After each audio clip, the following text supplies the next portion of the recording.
ده في فقر وبلطجه وجهل ومش عارف ايه، يقول لك اصلاح تعليم، تكلم كل حد يقول لك اصلاح تعليم، تعمل انتخابات مجلس الشعب كله ينزل يقول لك اصلاح التعليم، تعمل انتخابات رئاسه كله يجي يقول لك اصلاح التعليم، والنسبه كذا، وعمالين يزايدوا على بعض، كل واحد عمال يزايد، واحد يقول لك 25% من الميزانيه والثاني يقول لك هجيب 25% منين؟ ده انا هخليهم مش عارف ايه، كله عمال يزايد على بعض.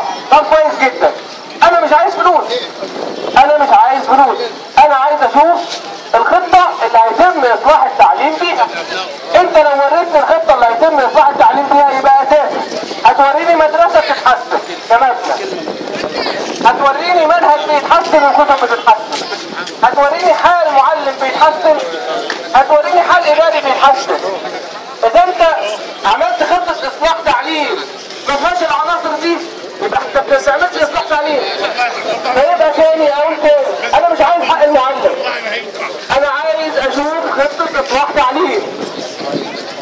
اللي بيحب البلد بجد يصلح تعليمها.